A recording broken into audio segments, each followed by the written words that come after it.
Bayangkan sebuah dunia yang tenggelam dalam kegelapan. Peradaban besar kala itu memang sudah ada. Romawi dan Persia berkuasa dengan kekuatan militernya, tetapi rakyat kecil hidup dalam penindasan dan perbudakan. Di tanah Arab sendiri, kehidupan masyarakat kabilah penuh dengan kebiasaan yang keras. Mereka sering berperang hanya karena masalah sepele, membunuh anak perempuan karena dianggap aib, serta menyembah ratusan berhala di sekitar Ka'bah. Itulah kondisi dunia menjelang lahirnya seorang manusia agung, Nabi Muhammad Shallallahu Alaihi Wasallam. Mekah kala itu hanyalah sebuah kota kecil di tengah padang pasir. Namun, karena di sanalah Ka'bah berdiri, Mekah menjadi tempat yang dihormati oleh bangsa Arab. Suku Quraisy, yang merupakan penjaga Ka'bah, mendapat kedudukan terhormat dan keuntungan besar dari para peziarah. Tapi sayangnya, mereka pun terjerumus dalam penyembahan berhala. Lebih dari 300 patung berhala mengelilingi Ka'bah, padahal bangunan suci itu sejatinya didirikan Nabi Ibrahim dan Nabi Ismail untuk menyembah Allah yang Esa.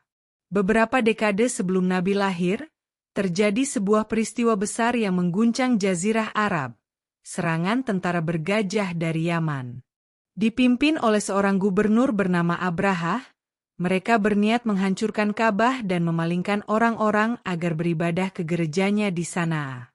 Bayangkan ribuan prajurit bersenjata, dengan gajah-gajah besar yang belum pernah dilihat bangsa Arab sebelumnya, bergerak menuju Mekah.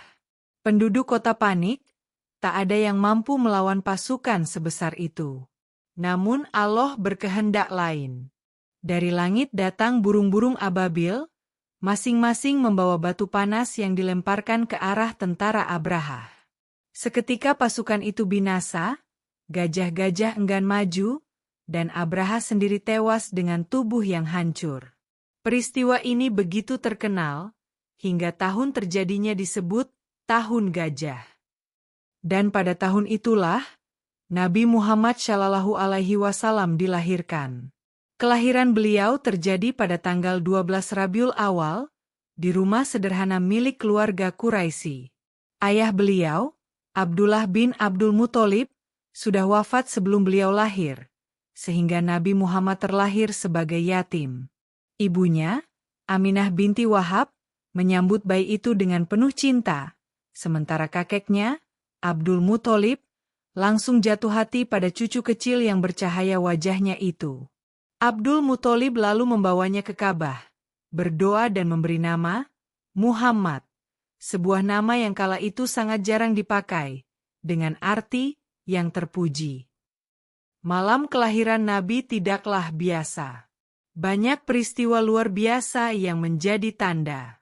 Diceritakan bahwa api abadi kaum Majusi yang sudah 1000 tahun menyala tiba-tiba padam. Istana Kisra di Persia berguncang hebat hingga beberapa menara runtuh. Danau Sawa yang diagungkan mengering. Semua ini adalah pertanda datangnya seorang nabi besar, pembawa risalah terakhir untuk umat manusia. Seperti tradisi bangsa Arab, bayi Muhammad disusukan kepada seorang wanita dari pedalaman agar tumbuh sehat, fasih bahasanya, dan kuat fisiknya. Awalnya, tak ada ibu susu yang mau mengambilnya, karena ia yatim dan dianggap tak akan membawa keuntungan. Namun akhirnya, Halimah As-Sa'diyah, seorang wanita sederhana dari Bani Sa'ed, dengan berat hati menerima Muhammad kecil. Tak disangka, sejak Muhammad berada di pelukannya, keberkahan mulai tampak. Unta yang tadinya kurus menjadi penuh susu, tanah mereka yang tandus mendadak subur, kambing-kambing mereka kembali gemuk. Halimah menyadari, anak ini bukan anak biasa. Muhammad kecil tumbuh di pedalaman bersama Halimah hingga usia 4 tahun. Ia belajar bahasa Arab yang murni, tumbuh dengan tubuh sehat, dan jiwa yang tenang. Namun sebuah peristiwa mengejutkan terjadi.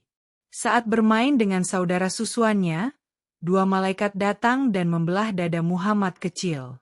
Hatinya dikeluarkan, dicuci dengan air Zam-Zam, lalu dikembalikan. Anak-anak yang melihat kejadian itu lari ketakutan, melaporkan kepada Halimah. Saat Halimah datang, ia mendapati Muhammad dalam keadaan selamat, meski wajahnya pucat. Peristiwa ini dikenal sebagai Syakku Syadr, tanda bahwa Allah telah mensucikan hati Nabi dari segala keburukan sejak kecil.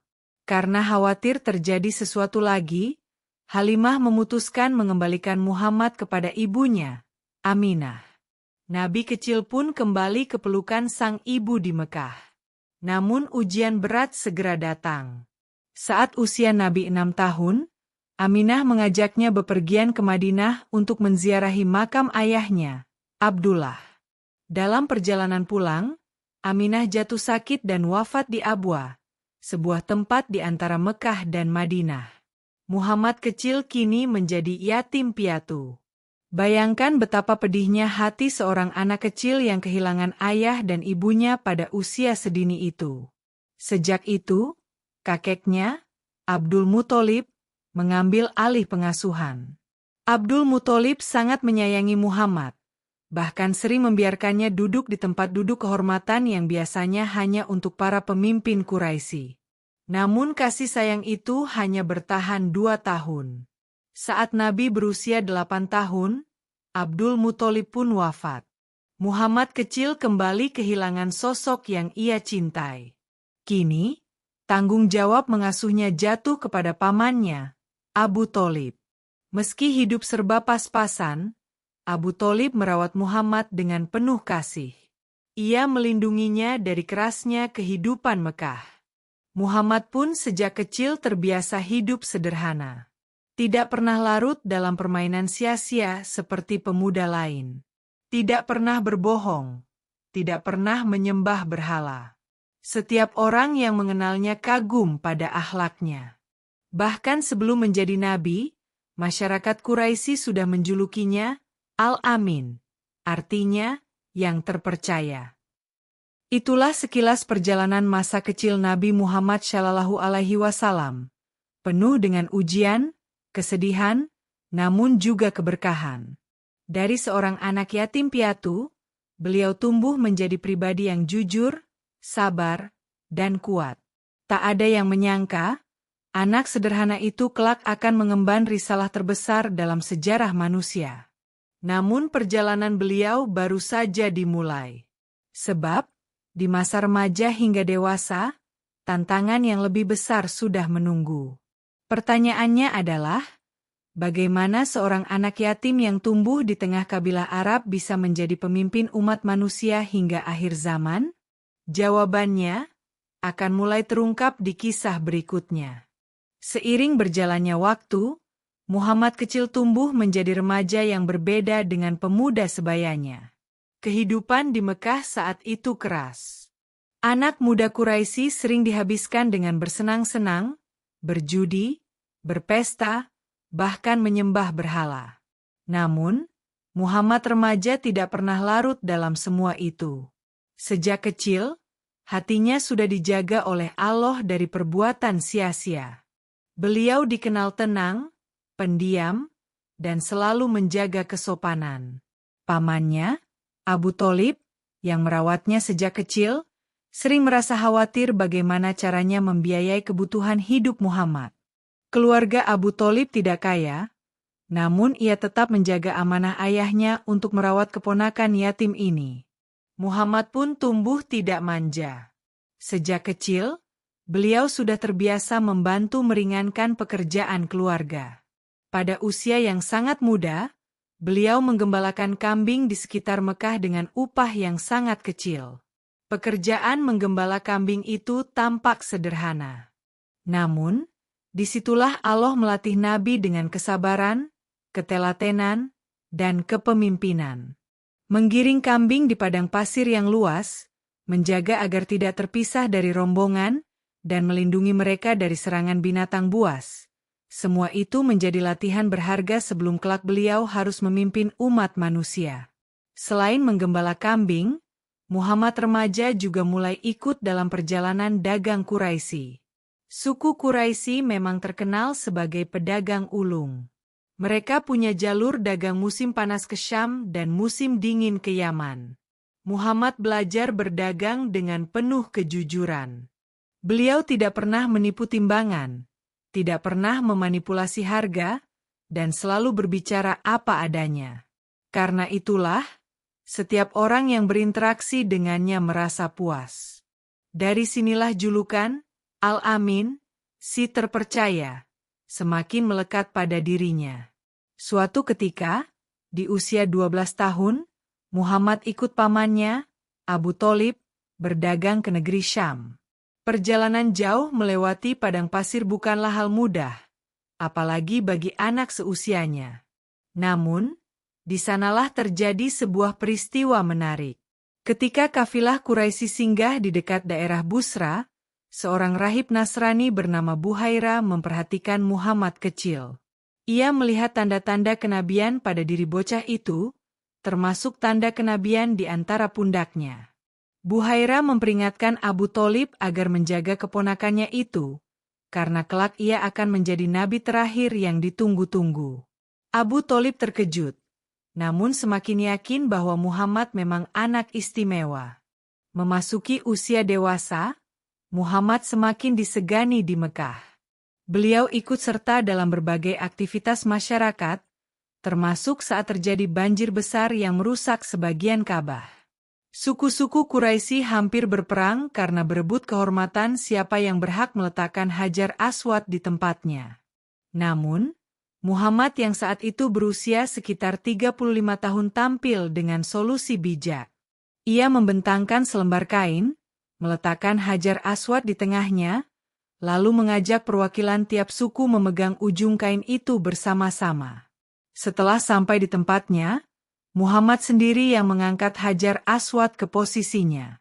Semua orang puas, pertikaian besar berhasil dicegah, dan nama Muhammad semakin harum di tengah masyarakat. Tapi jauh sebelum itu, perjalanan hidup Muhammad memasuki babak penting ketika beliau bertemu dengan seorang wanita mulia bernama Khadijah binti Khuwailid.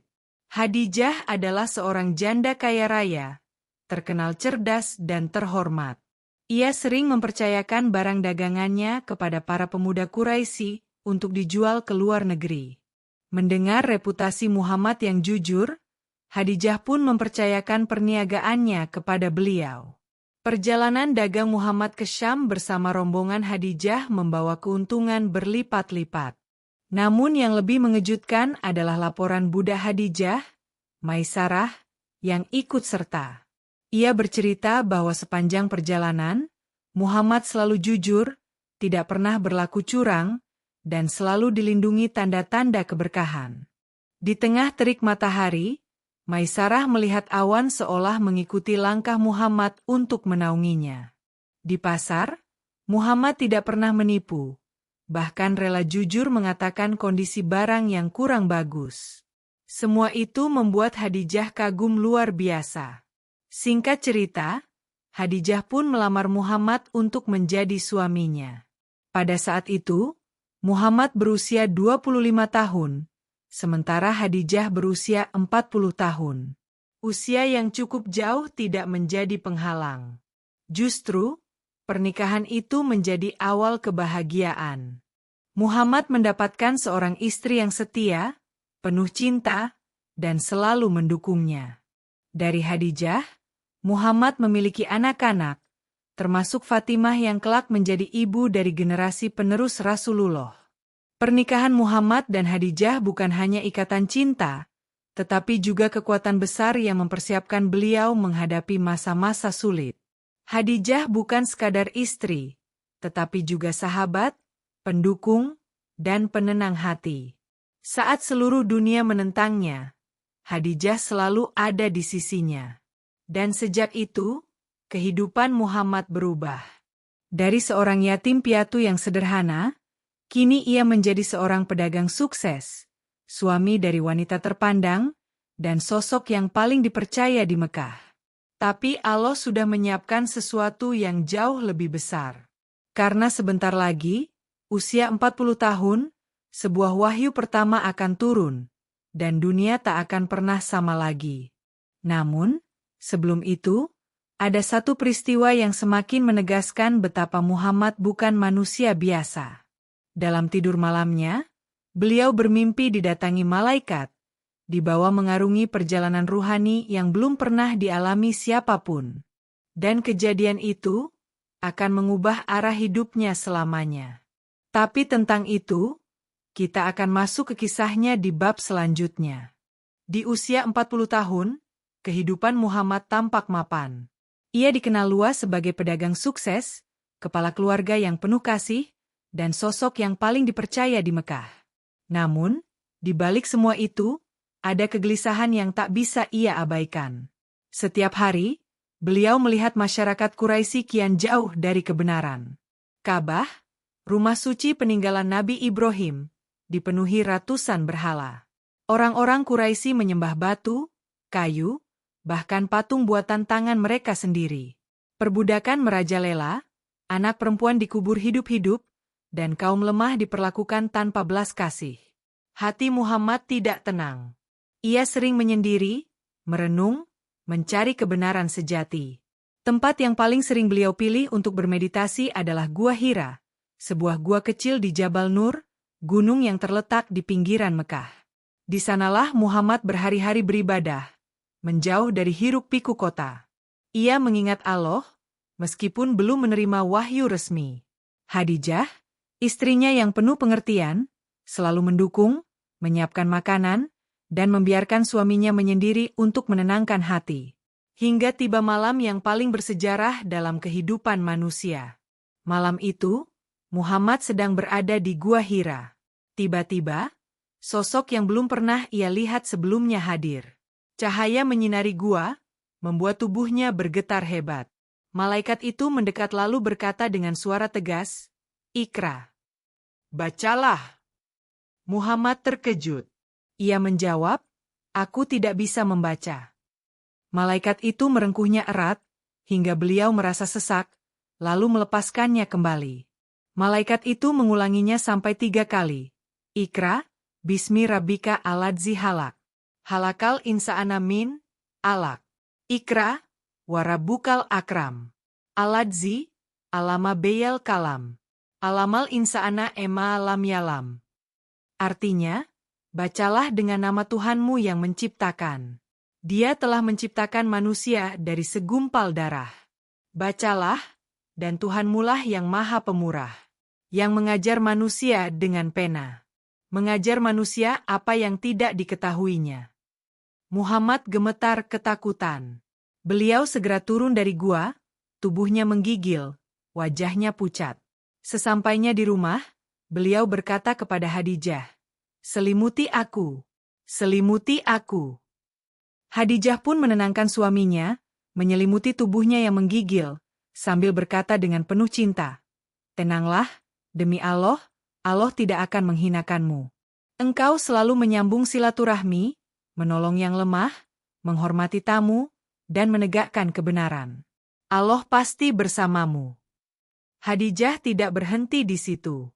Ia lalu membawa Muhammad menemui sepupunya, Warakah bin Naufal, seorang ahli kitab yang memahami Taurat dan Injil. Setelah mendengar cerita Muhammad, Warakah berkata dengan mantap, "Itu adalah Namus, malaikat Jibril, yang pernah datang kepada Nabi Musa. Engkau adalah nabi yang ditunggu-tunggu. Andai aku masih muda dan kuat, niscaya aku akan membelamu ketika kaummu mengusirmu." Kata-kata itu membuat Muhammad semakin menyadari bahwa tanggung jawab besar telah dipikulkan di pundaknya. Sejak saat itu, Muhammad resmi menjadi Rasulullah. Namun tugas dakwahnya tidaklah mudah. Beliau memulai dengan cara sembunyi-sembunyi, mendakwahi orang-orang terdekat. Orang pertama yang beriman adalah Khadijah, istrinya tercinta. Lalu Ali bin Abi Thalib, sepupunya yang masih muda. Kemudian Zaid bin Haritsah, budak yang sangat setia. Dan sahabat karibnya, Abu Bakar As-Siddiq. Dari lingkaran kecil inilah, Islam mulai tumbuh. Dalam 3 tahun pertama, Rasulullah berdakwah diam-diam. Beliau mengajak sahabatnya di tempat-tempat tersembunyi, mengajarkan tauhid, sholat, dan akhlak mulia. Jumlah pengikutnya masih sedikit, namun semangat mereka luar biasa. Bayangkan, di tengah masyarakat yang fanatik dengan berhala, Muncul sekelompok kecil orang yang berani menentang tradisi turun-temurun demi keyakinan pada Allah yang esa. Namun, dakwah sembunyi-sembunyi tidak bisa berlangsung selamanya. Setelah 3 tahun, Rasulullah mendapat perintah untuk menyampaikan dakwah secara terang-terangan. Beliau naik ke Bukit Syafa, memanggil seluruh Quraisy dengan suara lantang, "Wahai kaum Quraisy, jika aku katakan bahwa ada pasukan musuh di balik bukit ini, apakah kalian akan mempercayaiku?" Mereka menjawab, "Ya, kami percaya. Engkau tidak pernah berdusta." Rasulullah pun melanjutkan, "Jika begitu, ketahuilah bahwa aku adalah utusan Allah. Aku memperingatkan kalian akan azab yang pedih. Sembahlah Allah saja dan tinggalkan berhala-berhala itu." Kata-kata itu mengejutkan Quraisy. Mereka tahu Muhammad adalah Al-Amin, orang paling jujur. Tapi ajaran yang dibawanya bertentangan dengan kebiasaan mereka. Abu Lahab, paman Rasulullah sendiri, langsung menentang dengan kasar, "Celakalah engkau, Muhammad. Hanya untuk ini engkau mengumpulkan kami." Sejak hari itu, permusuhan Quraisy terhadap Muhammad dimulai. Namun semakin ditentang, Rasulullah tidak mundur. Justru semakin banyak orang yang mulai masuk Islam, terutama dari kalangan fakir miskin dan budak, yang selama ini tertindas oleh sistem jahiliyah. Mereka menemukan harapan dalam ajaran Islam yang menyerukan persamaan derajat di hadapan Allah. Tentu saja, Quraisy marah besar. Mereka tidak rela kekuasaan, harta, dan tradisi leluhur mereka diganggu. Tekanan, hinaan, bahkan penyiksaan mulai menimpa kaum muslimin. Bilal bin Rabah, seorang budak Habasyah, dijemur di padang pasir dengan batu besar di dadanya. Ammar bin Yasir dan kedua orang tuanya disiksa hingga ayahnya, Yasir, dan ibunya, Sumayyah, gugur sebagai syuhada pertama dalam Islam. Di tengah semua penderitaan itu, Rasulullah tetap sabar. Beliau terus menanamkan keimanan di hati para sahabat, mengajarkan bahwa surga menanti orang-orang yang teguh dalam tauhid. Namun, beban semakin berat, dan Quraisy tak menunjukkan tanda-tanda akan berhenti. Itulah awal perjuangan Nabi Muhammad SAW dalam menyampaikan wahyu Allah. Sebuah perjalanan yang penuh risiko, penuh air mata, tapi juga penuh cahaya. Dan di titik inilah, ujian besar Islam mulai menguji keteguhan hati para pengikutnya. Namun, apa yang dilakukan Quraisy setelah itu jauh lebih kejam. Mereka merencanakan sesuatu yang bisa menghancurkan umat Islam sepenuhnya. Dan tragedi itu akan menjadi ujian terbesar yang belum pernah dialami umat Islam sebelumnya. Perlawanan Quraisy terhadap Islam semakin keras. Apa yang awalnya hanya berupa hinaan dan ejekan, kini berubah menjadi penyiksaan fisik dan tekanan sosial yang luar biasa. Kaum muslimin yang lemah menjadi sasaran utama. Mereka ditangkap, dipukul, bahkan ada yang dibunuh karena beriman kepada Allah. Namun meski penderitaan begitu berat, keimanan mereka tak tergoyahkan. Mereka yakin bahwa Allah bersama mereka, dan Rasulullah adalah utusannya yang benar. Menyaksikan para sahabatnya disiksa, Rasulullah merasa sangat sedih. Beliau terus menenangkan hati mereka, memberikan kabar gembira tentang surga bagi yang sabar. Namun, Quraisy tidak berhenti sampai di situ. Mereka mulai melakukan tekanan politik dengan membuat perjanjian boikot terhadap Rasulullah, keluarga Bani Hashim, dan semua pengikutnya. Selama 3 tahun, umat Islam dipaksa tinggal di lembah sempit yang disebut Shibe Abi Tholib. Mereka dilarang berjual beli, dilarang menikah dengan orang Quraisy lain, dan dilarang berhubungan sosial. Bayangkan betapa sulitnya keadaan saat itu. Anak-anak menangis kelaparan, orang dewasa hanya bisa bertahan dengan dedaunan dan kulit pohon untuk dimakan. Namun di tengah kesengsaraan itu, mereka tetap menjaga iman. Rasulullah bersama para sahabat terus saling menguatkan, hingga akhirnya, atas kehendak Allah, perjanjian boikot itu runtuh setelah beberapa tokoh Quraisy merasa iba dan menyesal. Meski boikot berakhir, ujian Nabi belum selesai. Justru datang ujian yang jauh lebih menyakitkan. Dalam waktu yang berdekatan, 2 sosok paling dicintainya wafat. Pertama, Abu Tholib, pamannya yang selama ini menjadi pelindung utama dari ancaman Quraisy. Lalu tak lama setelah itu, Khadijah, istrinya tercinta, juga berpulang ke rahmat Allah. Bayangkan betapa hancurnya hati Rasulullah saat kehilangan dua orang terdekat yang selama ini menjadi sumber kekuatan. Tahun itu pun dikenal sebagai Aamul Huzn, tahun kesedihan. Dalam kondisi terpuruk itu, Rasulullah mencoba mencari dukungan di luar Mekah. Beliau pergi ke Taif, sebuah kota yang cukup besar dan makmur. Harapannya, penduduk Taif mau menerima dakwah Islam. Namun ternyata, yang beliau dapatkan justru hinaan dan cacian. Rasulullah ditolak mentah-mentah. Bahkan lebih parah, beliau diusir dengan lemparan batu hingga kaki beliau berdarah. Rasulullah berjalan penuh luka, sementara penduduk Taif tertawa mengejeknya. Dalam keadaan lemah, beliau mengangkat doa yang begitu menyentuh. Ya Allah, kepada aku mengadukan lemahnya kekuatanku, sedikitnya daya upayaku, dan kehinaanku di hadapan manusia. Engkaulah Tuhan orang-orang yang tertindas, dan Engkau adalah Tuhanku. Kepada siapa Engkau menyerahkan diriku ini? Meski begitu, Rasulullah tidak berhenti. Hatinya tetap teguh. Dan pada saat beliau berada di titik terendah inilah, Allah memberikan hadiah yang begitu agung, perjalanan Isra dan Mikraj. Suatu malam, Rasulullah dibangunkan dan didatangi malaikat Jibril. Beliau diajak menaiki burak, seekor hewan yang lebih cepat dari kilat. Perjalanan ini dimulai dari Masjidil Haram di Mekah menuju Masjidil Aqsa di Palestina, yang dikenal sebagai Isra. Di sana, beliau memimpin sholat bersama para nabi terdahulu, Nabi Ibrahim, Musa, Isa, dan lainnya. Sebuah peristiwa luar biasa yang menegaskan kepemimpinan Rasulullah atas seluruh nabi. Namun perjalanan tidak berhenti di situ. Dari Masjidil Aqsa, Rasulullah diangkat naik menembus langit. Itulah yang disebut Mikraj. Beliau menapaki lapisan demi lapisan langit, bertemu dengan para nabi, hingga akhirnya mencapai Sidratul Muntaha, tempat tertinggi yang tidak bisa dicapai siapapun kecuali atas izin Allah. Di sanalah Rasulullah menerima perintah sholat. Awalnya, sholat diwajibkan 50 kali sehari.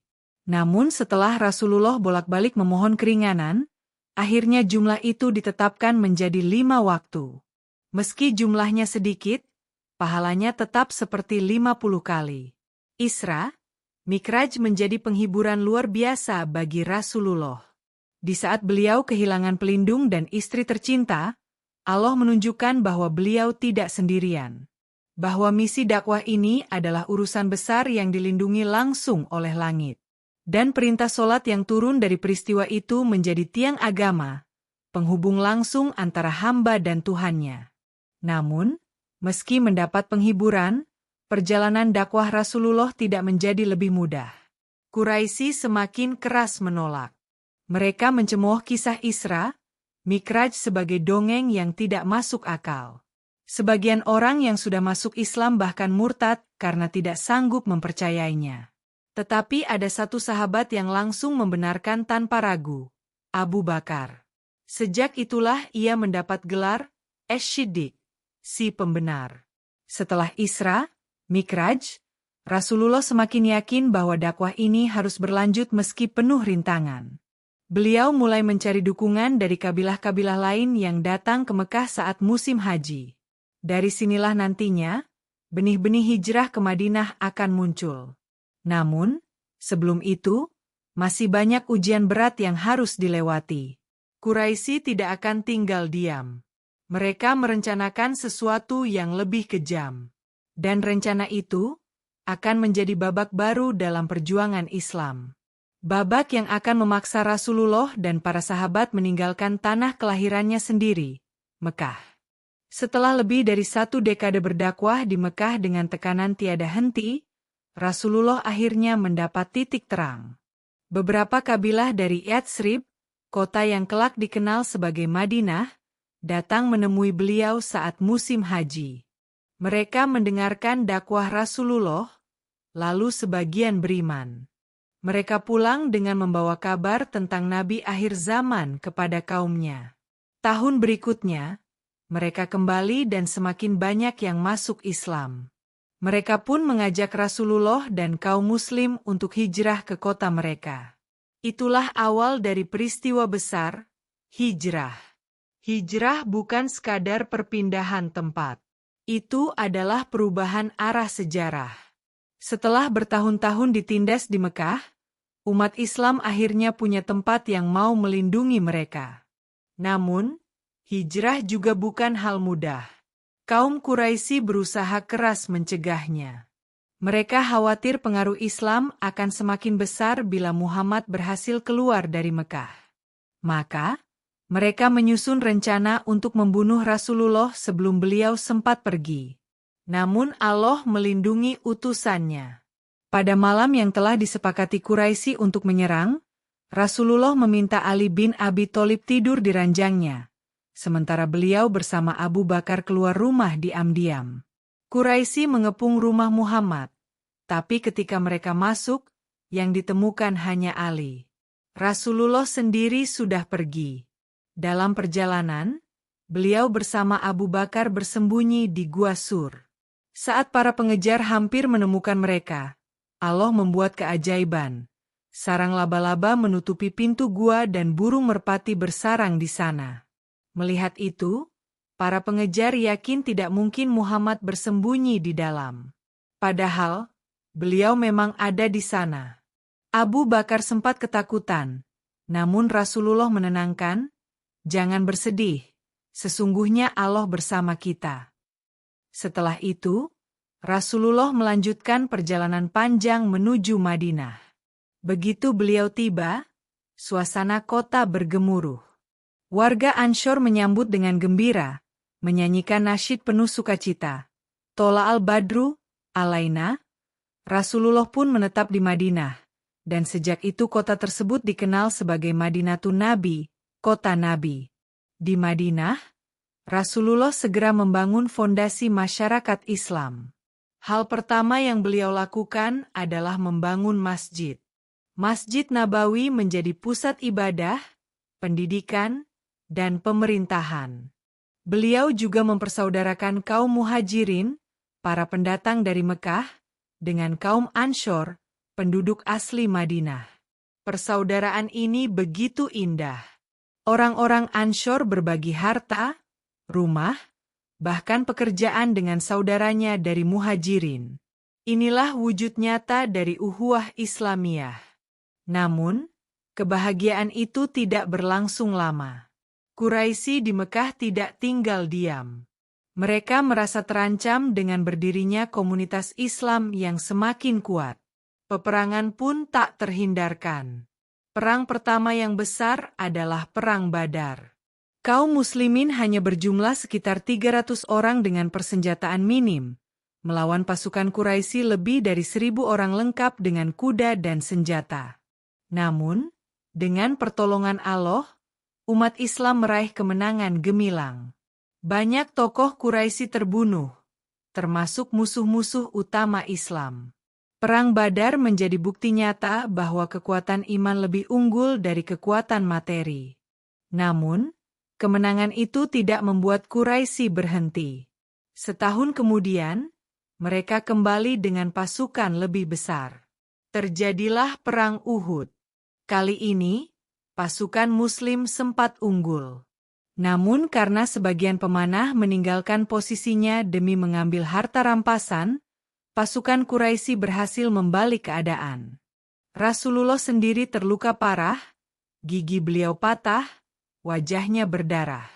Banyak sahabat gugur, termasuk Hamzah bin Abdul Muthalib, paman Nabi yang sangat dicintai. Meski pahit, peristiwa Uhud menjadi pelajaran besar tentang disiplin, ketaatan, dan ujian keimanan. Beberapa tahun kemudian, Quraisy dan sekutunya kembali berusaha menghancurkan Madinah dengan pasukan besar, sekitar 10.000 orang. Terjadilah Perang Khandaq. Atas saran Salman Al-Farisi, kaum muslimin menggali parit besar di sekeliling kota, sesuatu yang belum pernah dikenal bangsa Arab. Strategi itu berhasil.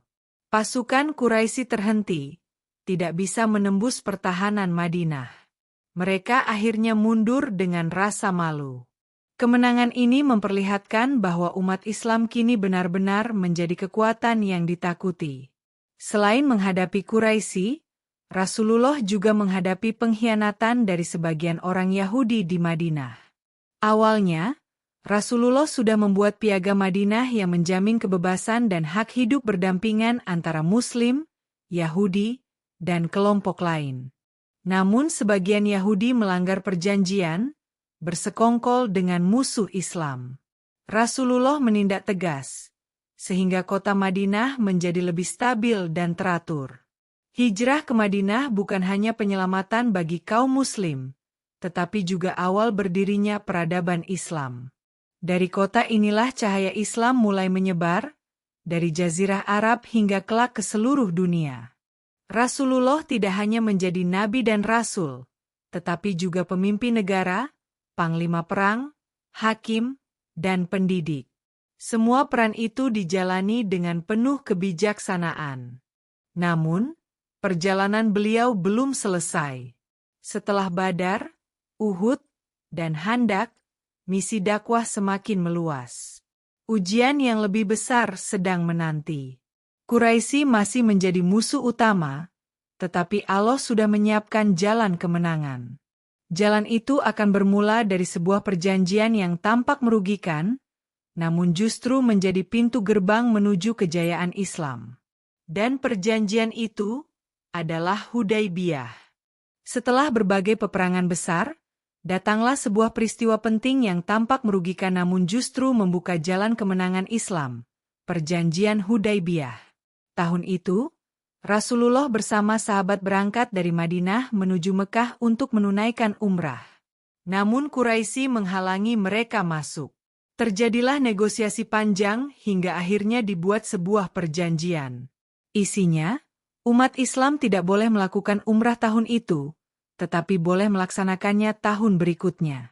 Sekilas, perjanjian ini tampak berat dan membuat banyak sahabat kecewa. Namun Rasulullah dengan bijak menerima, karena beliau tahu ada hikmah besar di baliknya. Benar saja, perjanjian ini membuat suasana damai sementara, sehingga Islam bisa menyebar lebih luas tanpa gangguan perang. Dalam waktu singkat, jumlah Muslim bertambah pesat. Beberapa tahun kemudian, Quraisy melanggar perjanjian. Kesempatan itu digunakan Rasulullah untuk mengumpulkan pasukan besar, lebih dari 10.000 orang, menuju Mekah. Namun, tidak ada pertumpahan darah besar. Fathu Makkah, pembebasan Mekah, terjadi dengan damai. Rasulullah masuk ke kota kelahirannya dengan penuh kerendahan hati. Tidak ada balas dendam, tidak ada pembunuhan. Justru beliau memaafkan semua musuhnya dengan kalimat yang agung. Pergilah kalian, kalian semua bebas. Bayangkan, seorang yang disiksa, diusir, bahkan hampir dibunuh oleh kaumnya. Kini ketika berkuasa, beliau justru memberikan maaf. Inilah akhlak mulia Nabi Muhammad Shallallahu Alaihi Wasallam. Setelah Mekah kembali ke tangan Islam, Rasulullah menghancurkan berhala-berhala yang mengelilingi Ka'bah. Suara beliau menggema, telah datang kebenaran, dan lenyaplah kebatilan. Ka'bah kembali bersih, sebagaimana dulu dibangun oleh Nabi Ibrahim untuk menyembah Allah semata. Dari Mekah, Islam semakin meluas ke seluruh Jazirah Arab. Suku-suku yang dulu memusuhi Rasulullah kini berbondong-bondong masuk Islam. Tahun demi tahun, umat Islam semakin kuat, dan cahaya tauhid menyinari tanah Arab.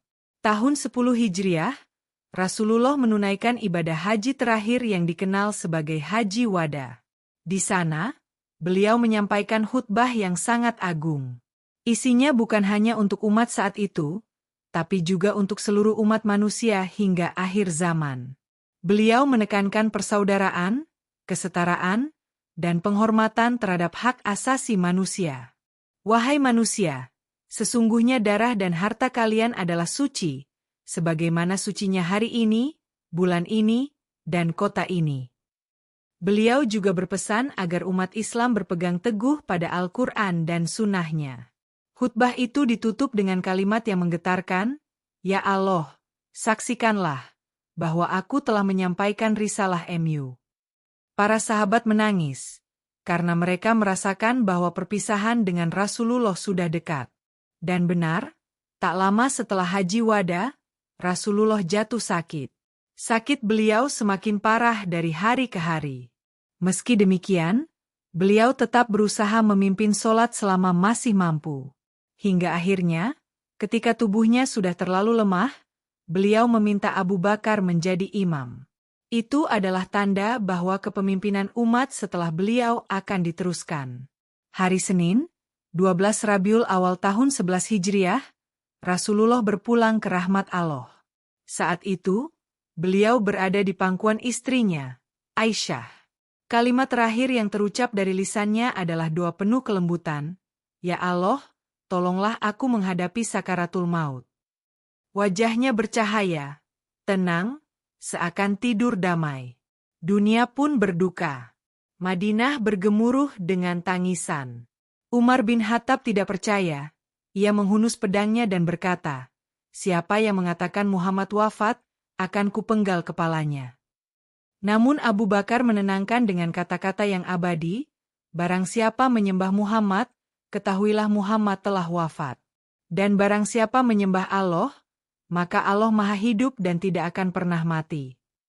Berita wafatnya Rasulullah menyebar, meninggalkan luka mendalam di hati setiap Muslim. Tapi di balik kesedihan itu, ada pesan kuat. Dakwah ini bukan milik satu orang. Islam adalah risalah yang akan terus hidup hingga akhir zaman. Rasulullah telah menyampaikan amanah, dan kini tanggung jawab itu ada di pundak umatnya. Jika kita menengok perjalanan hidup beliau, dari seorang yatim piatu di Mekah, tumbuh dengan penuh kesederhanaan, menghadapi ejekan, pengkhianatan, hingga perang besar, lalu akhirnya menaklukkan Mekah dengan damai. Semua itu adalah bukti kebesaran Allah. Muhammad Shallallahu Alaihi Wasallam bukan hanya seorang nabi, tapi juga manusia dengan hati penuh kasih, sabar, dan pengampun. Kisah hidupnya adalah teladan abadi, bukan hanya untuk Muslim, tapi untuk seluruh manusia. Dan disinilah kita mengambil pelajaran besar, bahwa dari keterpurukan bisa lahir kemenangan. Dari kesedihan bisa muncul kekuatan. Dari kelemahan seorang yatim bisa lahir pemimpin umat manusia. Semua itu karena iman, sabar, dan keteguhan hati. Sahabat semua, kita sudah menyusuri perjalanan hidup Nabi Muhammad Shallallahu Alaihi Wasallam dari lahir hingga wafat. Satu hal yang pasti, kisah ini bukan sekadar sejarah. Ini adalah panduan hidup. Pertanyaannya sekarang, bagian mana dari perjalanan beliau yang paling menyentuh hati kamu? Apakah masa kecilnya yang penuh ujian? Perjuangan dakwah di Mekah? Kemenangan besar di Madinah? Atau akhlak mulianya saat memaafkan musuh? Tulis jawabanmu di kolom komentar. Karena setiap cerita yang kita bagi bisa jadi pengingat bagi orang lain. Jangan lupa untuk like video ini, subscribe channel ini, dan nyalakan lonceng notifikasi agar tidak ketinggalan kisah inspiratif lainnya. Semoga kisah Rasulullah ini membuat hati kita semakin cinta kepada beliau, dan semakin taat kepada Allah. Dan ingat, meski beliau telah tiada, cahaya risalahnya akan terus hidup di hati setiap orang yang beriman.